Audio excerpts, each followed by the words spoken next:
Добро вечер од Законодавниот дом. Пред околу 1 час беше означен крајот и на 10-тото продолжение на конститутивната седница, на која се уште пратениците разговараат за точката за избор на комисијата за избори и именувања.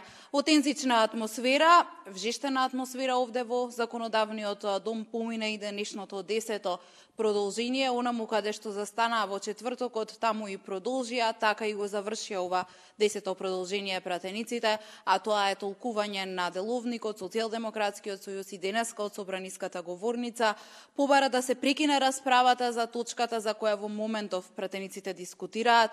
Беа пријавени повеќе од 50 пратеници за дискусија, остануваат уште 45 пратеници да дискутираат по точката. Од Социјалдемократскиот сојуз побараа да се прекине расправата и да се премине на следната точка, а тоа е избор на председател на собранието. Да се премине на гласањето, при тоа од ВМРО ДПМН возвратија дека тоа не е деловнички, дека е надвор од деловникот. Се додека не се исцрпи расправата, велат од ВМРО ДПМН по оваа точка од дневниот ред не може да се премине на гласање на председател на собранието. При тоа велат дека досега не се случило такво нешто, да се прескокне една точка и да се премине на друга точка. Од Социјалдемократскиот сојуз пак и тие се повикуваат на деловникот на член 78 и велат дека ова е согласно деловникот и дека слободно може пратениците да преминат на следната точка, па потоа да се вратат на ова и да дискутираат за комисијата за избори и именувања. При тоа пратениците од ВМРО ДПМН посочија дека да не била оваа дебата во изминативе 2 недели во Законодавниот дом, дека граѓаните немало да знаат што конкретно се договорило и немало да разберат дека програмата која ја промовираше Социјалдемократскиот сојуз, конкретно лидерот на СДСМ Зоран Заев, како што вели Илија Димовски, немаше граѓаните да знаат дека таа е само една лага и дека постои платформата која и пратениците од ДУИ, од собраниската говорница ја читаа од прва до последна точка.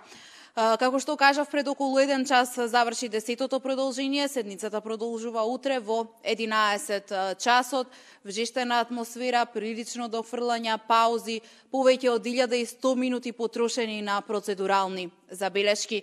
Председавачот со конститутивната седница Трајко Велјановски во неколку наврати ги опомена пратениците да не го трошат времето на процедурални забелешки, туку да се концентрираат на она за што треба да се расправа, а тоа е точката за избор на комисијата за избори и именувања, но сечени овие предупредувања беа залудни со оглед на тоа што и пратениците од ВМРО ДПМН и од СДСМ се пријавуваа за процедурални забелешки. Како помина денешниот ден? Еве ги деталите.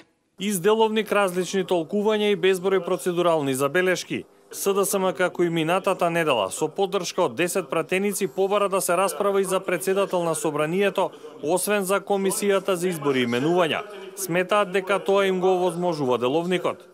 Имате предлог согласно деловникот поднесен по член 78 поддржан од 10 пратеници, кој што вие упорно одбивате да го ставате на гласање. Се наоѓаме во една ситуација лично заради вашето одбивање и вашето неправо да толкувате деловник. Вие немате право да го толкувате деловникот во функција на председавач на конститутивната седница на Собранието на Република Македонија. Велјановски вели дека постапува согласно деловникот. Тој и пратениците на ВМРО ДПМН се со став дека дневниот ред не може да се менува за време на расправа за една точка и пред да се дискутира за председател на собранието. Треба да се исцрпи дискусијата за собраниската комисија за избори и именувања. Преседавачот било кој да е, дали сум ја или друг, не само го толку него го применува. Тоа му е должност. Сега гледате колку е. Гледате неговата култура колку е. Јас цело време го сослушав. Тој на третата секунда довикава таму. Значи, тој го применува. Преседавачот што е тука, што седи на ова столче, го применува. И тоа е должност да го применува. Се што е во рамките на деловникот исправен предлог, треба да го стави на гласање, а се што е надвор од деловникот, треба да го одбие, како што го прави. Значи, надвор од деловникот, ова прашање, ве молам. Според Антонио Милошовски, СДСМ се обидува да се однесува насилно и неделовнички. Токму кога Заев треба да го испорача она што го ветил. Деловникот не треба да биде жртва на аболицираниот криминалец Заев кој има амбиција да стане премиер. Собранието мора да го почитува деловникот, без оглед на тоа што некому му се брза да ја испорача тиранската платформа, рече Милошовски. Упатените зборови кон председавачот Велјановски се класична закана. Ако не го толкувате деловникот како што му одговара на СДСМ, ќе добиете пријава од СЈО. Ако Илија Димовски збори нешто против господинот Заев, ќе се отвори предистражна постапка од СЈО против Илија Димовски. Ако Ѓорѓе Иванов не го даде мандатот на господинот Заев, СЈО ќе покрене предистражна постапка против Ѓорѓе Иванов. Ако Рангелова збори против Радмила Шеќеринска, СЈО ќе добие задача да испрати писмо и предистражна постапка против Рангелова. Собранието веќе 10 дена расправа за комисијата за избори и именувања. Илјадници минути се потрошени во процедурални излагања. Добар дел од нив и од СДСМ кој обвинува за одолговлекување. За оваа точка се пријавени 50 на пратеници. Од ВМРО ДПМН знаеме дека минатата недела неколку пратеници предупредија на можно насилно сценарио во собранието, односно преку заобиколување на деловникот да се избере председател на собранието. Од Социјалдемократскиот сојуз пак со контраобвинувања дека ВМРО ДПМН и председавачот со конститутивната седница Трајко Велјановски вршат политичко насилство. Како што кажав, и денешната седница помина во знакот на толкување на деловникот.